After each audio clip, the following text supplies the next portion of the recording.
Some paths lead you through straight and narrow. Others have bumps and turns. And sometimes the path can lead you to the rest of your life. Welcome to Ending the Stigma, a path to recovery.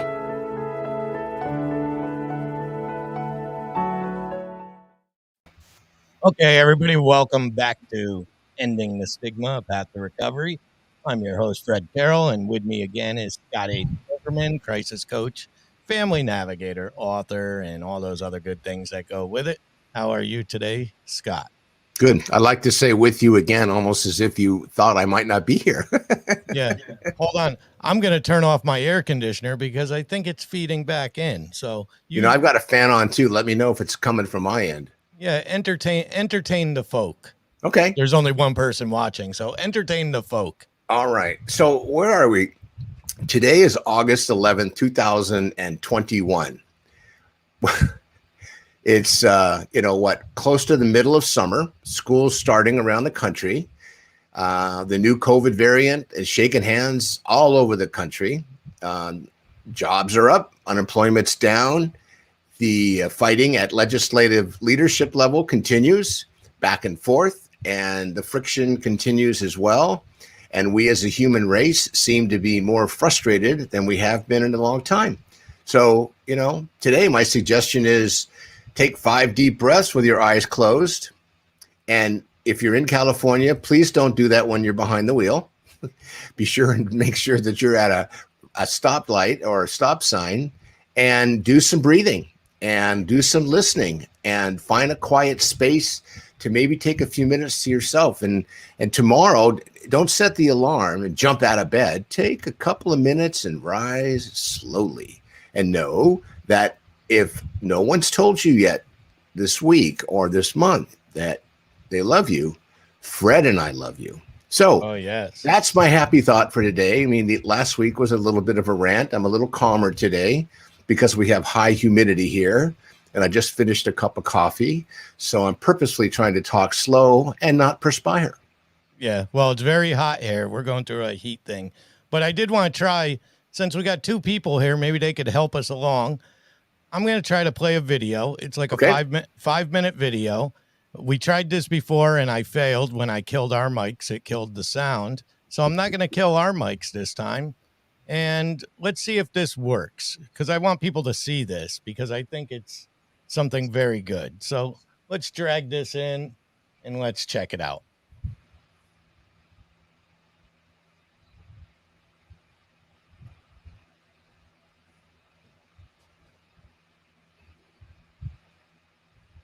I got no sound at my end, Fred.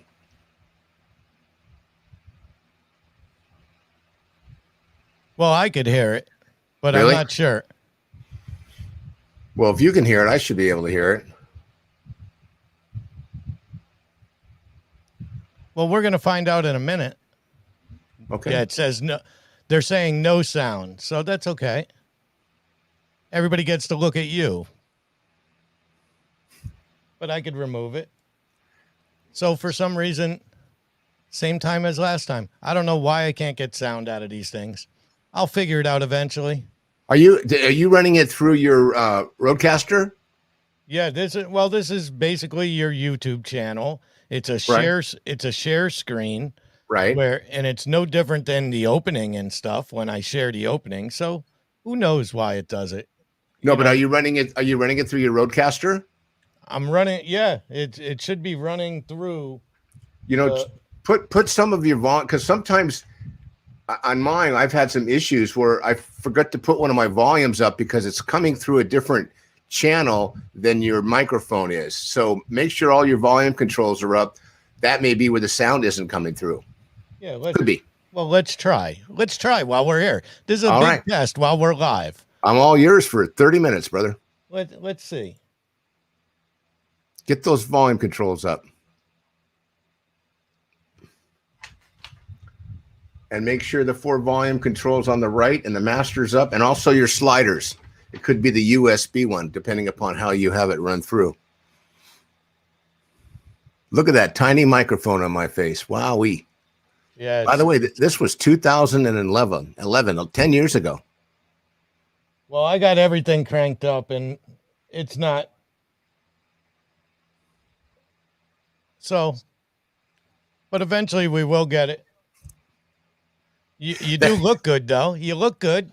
Yeah. Oh, people could go to YouTube and they could just, if you type Scott H. Silverman, you could see his TEDx talk. I wanted people to see the TEDx talk. Yeah, you can just type in TEDx Scott H. Silverman and it will pop up somewhere in the public domain.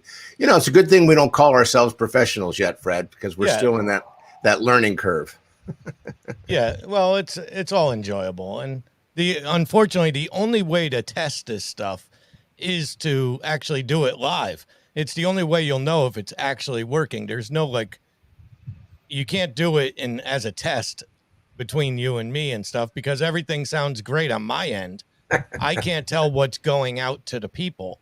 And I don't know, I don't, even by looking at the, all the volume controls and all that stuff, everything seems fine. But Chris says it's all good with trial and error.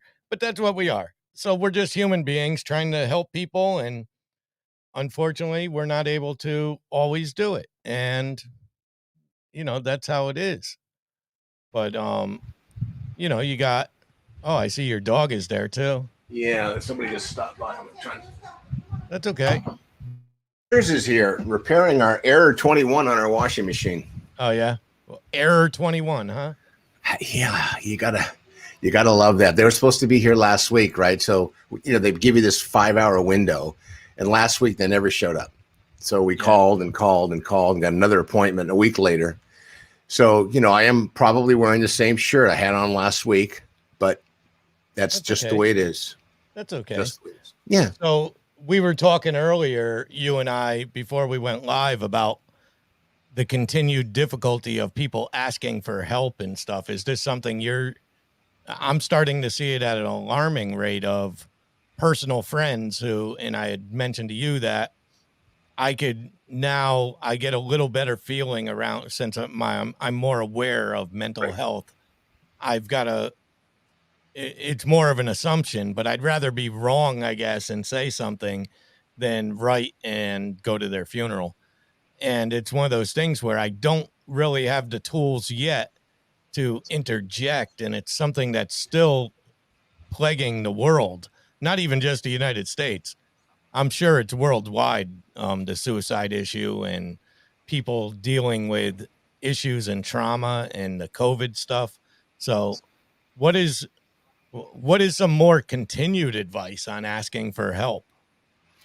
Well, it's funny because Chris and I were talking about this earlier on a text about, talking to some of the hard to serve without being confrontational. And what I've just learned over the years is, God gave us 2 ears and 1 mouth. One of the best things one can do is listen. If someone, you're sitting with somebody, then share from your heart that what you're seeing, what you're hearing scares you. So you personalize it for you rather than making it a judgment of what you might be seeing. And then hopefully from that, you have to be quiet. You just literally shut up and listen. And hopefully from that next steps, the reaction, the response, that the individual will open up a little bit. And that's assuming that they're comfortable enough in their own skin, which they probably aren't, but they trust you. And then maybe the conversation can move forward because it can get, people get very defensive. And of course there's a stigma around admitting we have a problem, which is why, especially with mental health issues and with addiction and depression and anxiety, we don't just start telling people. I mean, you hear people complain, I hate this. Well, what's going on? How can I help? And sometimes just being soft-spoken and doing more listening than talking, you might get a conversation started. But as you were sharing earlier, Fred, you're seeing it more and more. Yes, you have a heightened awareness, but I also think the average person who maybe had a coping skill at, let's say, a 7 or 8 a year and a half ago, it may have dropped to 3 or 4. And the reason for that is we're overwhelmed right now, between the, what's going on with COVID and masking, not masking.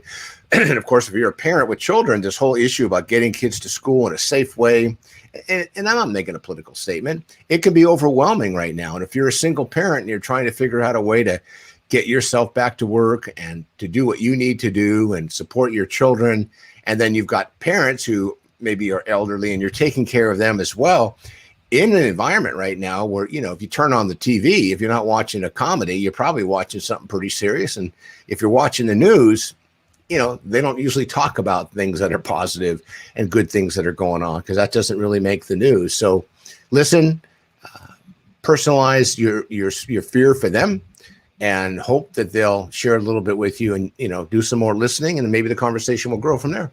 Isn't it weird how the human, it is human nature to keep your eyes on a tragedy, and stuff like that. I remember when Desert Storm first started and CNN was showing live video. It was like watching war from your, it was captivating, and you watched and watched and watched. But if you ever watch newscasts like Nightline or something like that, the 7:00 news, the national news, they have bad story after bad story. Biden did this, Trump did this, blah, blah, blah, unemployment. And then they end it with the 2-minute love reel of the week or something like that, like the happy ending. But they never put that happy thing at the beginning of the news. It's never, let's go to our reporter where a woman received a dozen roses. They always put it at the end. And they know from doing analytics that that's human nature for some reason. Yeah. Well, you notice I started with our ending with in our beginning today about sharing about love, just to throw everybody off, because normally, one of us is either crankier than the other. We go off somewhere. But the idea, to your point, is, for some reason, good, uplifting, positive news is not as contagious as having that, destructive, negative conversation. So I really encourage people, because when you think about it, if you're having a tough time and you say to yourself, what am I going to do about this? Well, the odds are you're not going to be able to fix it yourself. So when you have to look outside yourself, you have to be careful, but you also have to be willing. And then if you're willing to talk to somebody, and there's a lot of clinical experts around the country, and you always promote a hotline, crisis hotline. You can always call them and just talk to somebody. Call us, call me. We can sit and talk. And, if nothing else, I'll give you a few minutes whenever I possibly can. And the phone number is right there on the screen. So, and I turn my phone off at night. It's funny. The other day I had 9 phone calls from somebody between 1:15 a.m. and 3:15 a.m. And I tried to call them back the next morning, and, their voicemail was full. But I have not heard from them yet, but they have my number. So at least they were reaching out. But, I don't keep my phone next to my bed for a reason, because I do some national things, and I always call everybody back within 12 to 14 hours. I like to do that because it's who I am and what I do. Plus, in my world, when I hear somebody else is struggling, it helps. It helps me too. Yeah, it does. I did see something, and I won't mention any names, somebody that's involved with both you and me. We know who this person is, and I'll tell you off air, but they were causing somebody also close to us to think they were in danger of hurting themselves. Okay. With posts they put online and stuff. Right. So this person reached out to the other person. I'm talking so vaguely because I don't want to use names because it's not fair to them. But I think I know who you're talking about. Well, you probably do. Well, you definitely do. But when this person reached out to him, they said, do me a favor, call me tomorrow. Okay. So he called tomorrow, no answer. And he went on Facebook, and he, the good doer that was trying to help the person went on Facebook and said, this is a person that treated me very poorly in my life, but I figured I'd reach out to him since nobody else was. Is he just messing with me, or is he crying wolf? And I think he was crying wolf, and that's another dangerous trait, trying to determine when they're crying wolf and when they're not. I think this person did the right thing by reaching out regardless. I think you have to do that and let them suffer the consequence on the other side of crying wolf. But, people will stop reacting to you if you're keep dramatically faking it, so there's such a thin line with this mental health and suicide, and when to help, when not to help, who to help, who not to help, who wants help, who really doesn't want help, and who's just going through a moment, who's really suffering. So it's difficult to navigate all the lines. Maybe we need one of those like meters on people's foreheads so we could judge, like a mood ring almost, like it turns a different color so we could actually know they need help. This person needs help. Yeah, no, I think I shared a couple of weeks ago about somebody who reached out to me and we had a great conversation, and they said, you're the first one who's actually responded, and I really appreciate taking my call. And then I introduced them to my buddy Chris, and he went out to help them, and they just got upset and said, you're not helping me the right way. And I thought, well, that's kind of interesting. And then they send me this scathing 8,000 word text about what a bad person I am. Someone who's a hopeless helper like I am. I have to be careful as well to set my own boundaries. But, whenever somebody calls me, and, I've got people out there I don't want to talk to, but if they were to call me, I would do everything I could. If I couldn't, if my mindset wasn't real enough, and I'm not a therapist, so it's not part of what I do as a professional, but I do help listen and help people navigate. I'll do everything I can, because I don't want to see anybody ever, do something inappropriate or act out in a way that could harm themselves or others if there's something I could have done at that moment to be of service. Right. So was the 8,000 word text at least spoken in proper English? Yeah. This person was very articulate, good punctuation, good semantics, and grammatically correct. If you want to forward it to you, it's just unbelievable. They decided I was their new enemy that day, and then they had some cross-border issues. There was a couple lawyers involved, and they were getting evicted. Anyway, sometimes people, look, to your point, sometimes people are not ready for help or ready to be helped, or really don't necessarily want help. It's kind of like, I'm sure everyone has experienced this, where you see a homeless person, or you've run into a homeless person, or you experienced a homeless person, and they look hungry, and you go get them some food. I mean, I've had this happen a lot, but my awareness around that population is a little different than most. And I bring food to them, and they throw it back at me and go, "Do I look hungry?" It's like, well, no, I just thought maybe you might be later. Because when I walked by earlier, you asked for money. Well, yeah, I need some money. And okay. Can I ask why? Well, I want to get high. Okay. Then would you like me to take the meal back? I'll give it to somebody else. I mean, I've had those kind of conversations with people, and there are people out there that, because they're out in the street a lot in certain places, high density, high traffic business districts, they get a lot of food. And what they're really looking for is some money, if you will, to buy booze or to buy drugs. And, I don't want to overgeneralize, but probably 85% of the time, that's probably an accurate observation. So, but when it comes to, real situations, people in your family, it's weather goes cold, weather goes hot, it makes people moody.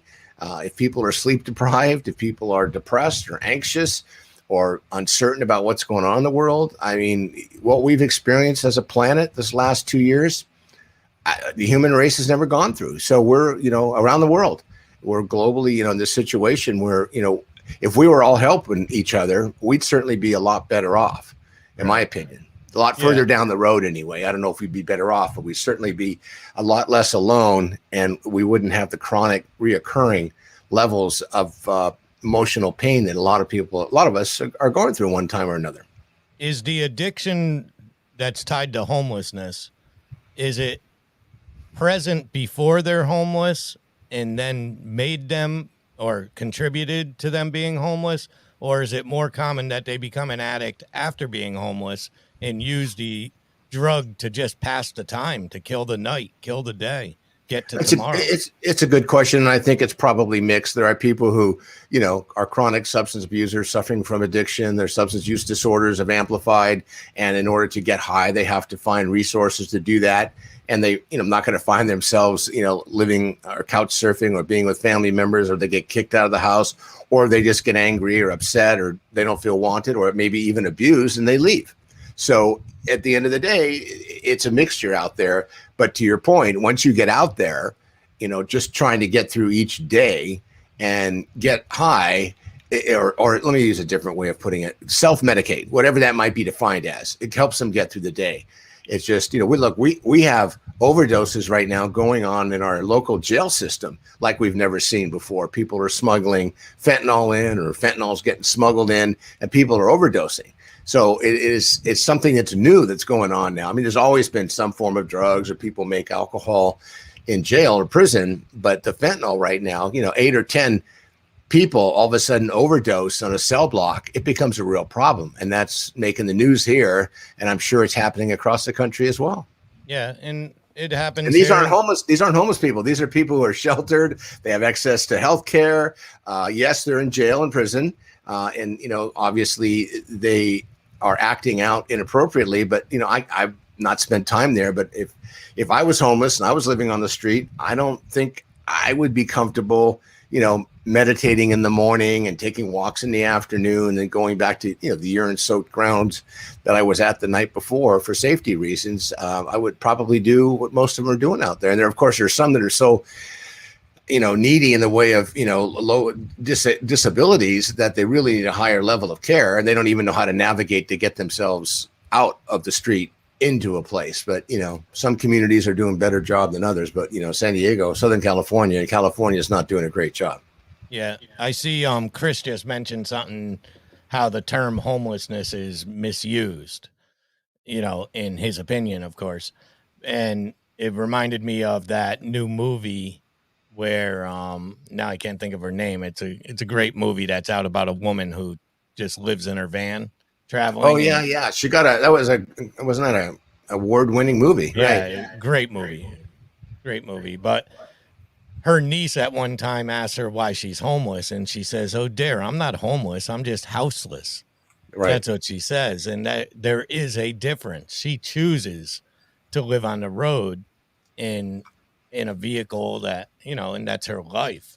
But she doesn't claim to be homeless, so it wasn't addiction based, unless the addiction. But the movie does talk about there is trauma involved in her life, with losing her husband caused this, losing a job. So it is an interesting debate. There's so many debates that my head can't wrap around everything, like the Narcan, how it saves people's lives. And we know we're here to end the stigma of judging people off this. But how many times do you save the same person? Does it become a crutch after a while? Do they just know, well, I'm going to do this heroin, and if something happens, they're going to save me? Is there a limit? What do you end up doing? And I'm sure the ambulance people who saved the same person 7, 8, 9 times don't rush to the scene that's human nature. That's part of crying wolf in its own way. Well, and emergency departments, they call them frequent flyers. They see people some 3 times a week. And when they leave because they know they were an overdose victim, they give them Narcan to take with them. So yes, and this was talked about years ago, how Narcan will enable heroin users to go ahead and take the risk of getting high, because now their buddy can keep Narcan in their pocket and revive them. But we've never seen, in my opinion, the overdose rate that we're seeing now because of fentanyl. But fentanyl is a poison. There's a difference, in my opinion. Fentanyl is 80 to 100 times stronger than morphine, 50 times stronger than heroin, and the stuff that's made in the streets, you have no idea what the mix is or the cocktails they've made. So that's why we're seeing such a great amount of overdose deaths right now, because people are getting a hold of the street fentanyl that's killing them, and they think they're taking something else that's actually cut with fentanyl, because fentanyl is so much more addictive. So, think about it. If you're a supplier, you want to make sure you get your consumer addicted, because then they're coming back for more. Right. And Chris is saying a few things, about being their primary not being a shelter. Their primary problem is shelter, but their underlying problems are more impactful. And seeking a home does not solve their problem when they don't have a job, when they don't have skills, when they don't have clean lifestyle and all that. So getting a home won't solve it. It's the steps you have to take to get them to live. Yeah, I think it's Colorado that actually started, they call it housing first. It's a housing first. It's a big wave across HUD and the federal government. Communities adopted it. And what they're finding is some of the communities where they don't have the overarching resources, but they can get them into a house because the theory is it gets them off the street. The problem is some of them are living alone with untreated trauma, without a clinical support team, without going through any kind of substance use disorder treatment because they're not being mandated, or they might even be on a harm reduction program where they're actually given booze, each day by a case manager, and then they go back to their room. And isolation is not a good place for people who are suffering from any kind of mental health disorder or self-medicating. There's the president CEO of the rescue mission in Los Angeles, one of the largest populations of homeless in the country. He even said after 35 years, he can't believe that these housing first programs are actually putting people into housing under a harm reduction umbrella, and they're giving them booze every day.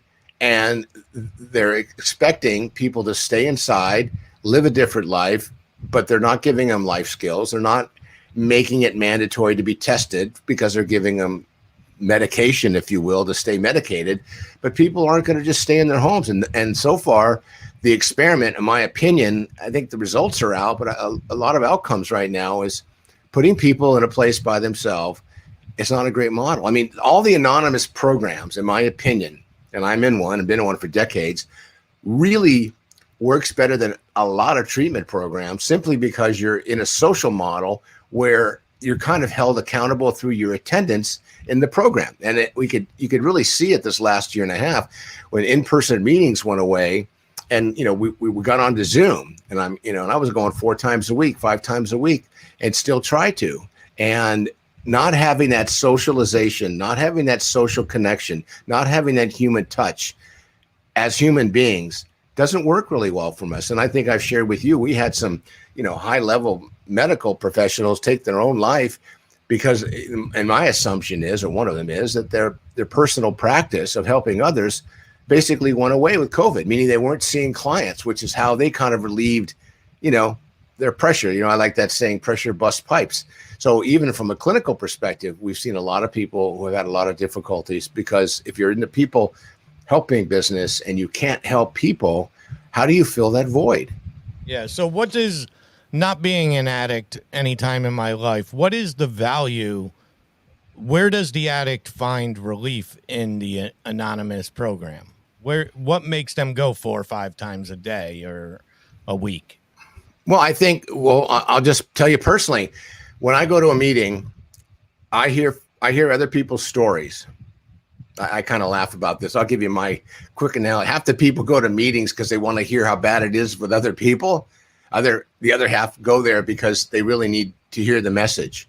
And everyone and anyone who's in a meeting, as long as there's time, they can raise their hand and share.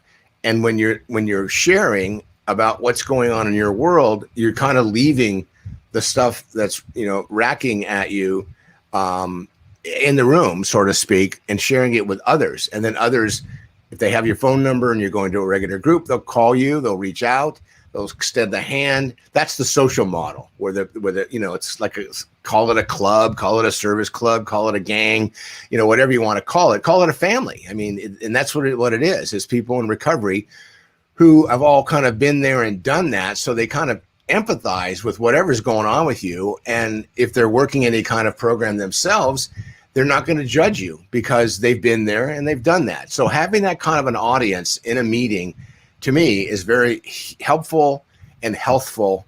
And it's also very, helps you become grateful because there's somebody, I can go to a meeting anywhere in the world and I can sit in a room with other people and I have an idea of where they've been. I think about that for a club. It's kind of unusual. So I stay connected to it because of that. And I run a treatment center, and we don't necessarily make that what everybody has to do. We give them that as an option. And if it works for you, great. And if it doesn't, find something else, but don't try to use your brain that got you to that place to help you make your life's decisions until you've got some basic skill sets so you can make that decision. So bottom line is, it's a safe place. It's supposed to be. It's a comforting place. And it's a place that, it's hard to feel alone when you're listening to the people that have been through what you've been through. And you're also hearing from them what they did to get better, to be better, and to feel better. So honestly, it's kind of a stupid question, but there are no stupid questions here because we're trying to reveal things. But you, as somebody who's been sober 38 years now, yeah. Is that what you are? 38 years. You honestly still wake up days and think, boy, I could use a drink today? I mean, is the addiction that strong? That's not something that happens to me. I mean, there's sometimes I have what's called using dreams, where I have a dream. It might have been back in the day or a flashback, or hear some song that triggers something. But it's not, I don't wake up and go, boy, I wish I had a bottle of whiskey around, or some Southern Comfort or tequila. I don't have those kind of urges. And I think part of the reason I don't is because I stay connected to my recovery program that works with me and for me. I have a sponsor. I sponsor people. And I do things like this. I mean, I feel real grateful. I mean, imagine being in a place where you can help others. It's hard. It's hard. They say it's when you're working on a program of recovery, it's hard to think about getting loaded. Does that make sense? So yeah. Oh yeah. And what you do with recovery, in my opinion, is you bank it. Meaning, the more meetings I go to, the more reserves I have. And when I have a bad day, what used to maybe take me days to figure out, I can do in hours now, over time. And that's what recovery has given me the gift of, is the ability to process, the ability to be of service, to help others, and also to know that there's no excuse. I have a place to go. I can call people. I have a phone list with hundreds of names, and anybody on that list, I know if I call them, will take my call or return my call, and will be willing to listen. So whether they've only been in the program a month or a week or 2 weeks or 2 years, they're willing to do that, because that's part of the commitment of the social model. Once again, no matter what the program is, social models are like that as well. And when you think about holistically, they say it takes a village, and you look around the world globally, the Native Americans did that. They sit as families and tell stories and share stories, and having that family contact, is what keeps people, in my opinion, from blowing up internally, pressure bust pipes. Right. So, but when you're talking about what's going on, it's a lot easier to deal with what's going on. The way, when I look at, and somebody that is an addict or a recovering addict and don't understand it, whether it's anxiety, depression, things I don't deal with, does the addict or the depressed person look at me the same and say, how could he just drink one beer? They won't judge you, but they might wonder what's wrong with you, or they'd say to themselves, "There's no way I would have partied with that guy." But those are the things that I would say. Not hanging out with Fred. I mean, he's going to be asleep at 9, and I'll just be grinding up and getting ready to go at 10. So don't bring Fred out. Plus, he's cheap, and he's only going to buy one drink, and it'll be for himself. So Scott, he's off the list. I still have 4 beers from a 6-pack I bought at the Super Bowl in February. Yeah, well, that's the type of drinker I am. And I don't understand that kind of, thinking. What's wrong with you? Right. And I honestly, the last drink I had, I don't know. I didn't even drink on my birthday, and it was my birthday the other day, just so everybody could say happy birthday to me. Happy birthday. I think I said happy birthday a couple of times. Of course. 52. I'm 52, Scott. Just a baby, right? That is, wait, 10, 6, that's 15 years younger than me. Yeah. So you were just starting your issues when I was born, basically. 15, 16. Is that when the drinking started and stuff? Yep. So maybe you could blame me. Maybe it's the birth of me that caused you to have your problems. You don't know. Yeah, we would probably need a very significant sponsor for me to wrap my arms around that one, Fred. Yeah. But so that's going to end it this week, Scott. But I think it's once again, we had a very good conversation, considering we write nothing down and have any plan going into it, and even play a video that has no sound, again. But now I'm going to do a deep dive and figure this out. I promise I'll figure it out, because I think it's important. If you go on YouTube, anybody out there, you could just type the word addiction and you will go down a rabbit hole of people telling you their stories. But I want to share some of those stories on our show, so we have discussion more, so you could see something as more of the expert in this and say, yes, I recognize that this is very common. And, and it teaches me it at the same time. And it also lets people hear a different voice besides mine. There you go. Which always makes people happy. So this is Ending the Stigma, Path to Recovery. You can find us on Apple Podcasts, Spotify Podcasts, in audio form. I replay this video several times during the week. If you could please share it and support it, and like our friend Chris does here. And we understand that addiction is a 24/7. It's a 24/7, 365 problem. Unfortunately, Scott and I can only be here a half hour to an hour every week. So I'm going to share it at 3 a.m. I'm going to share it at 5 a.m. because I know the addicts are there. And if we could reach one of them and help them, we're fine with that. But we'd rather reach hundreds and help them, because in turn, it's just they're going to become saviors at the same time and help. So I want to thank everybody. Make sure you go buy Scott's book. That is this one right here, The Opioid Epidemic. It's available on Amazon or through his website, which you could go visit right. Where is it? Right here, yourcrisiscoach.com. And if you want to reach out to Scott via text or anything, you could do that by dialing 619-993-2738. He does shut his phone at night, but he returns all your calls. So if you leave a message, he will return your call or text. If you have any questions at all for him, if you're struggling with a problem, if you're a parent that needs a little guidance, he could do that. And he also has a show called Happy Hour with Scott H. Silverman. So find that on Apple Podcasts also, and other places, I believe. So that is it for Ending the Stigma. I am Fred Carroll. You are Scott H. Silverman. And what do you say to end the show, Scott? I say, if no one has told you they love you today, Fred and I love you today. We love you. Okay, everybody, thank you for watching. And sometime next week, we will be live again. Thank you, Scott. And thank you, we will talk to you soon. Bye, everyone.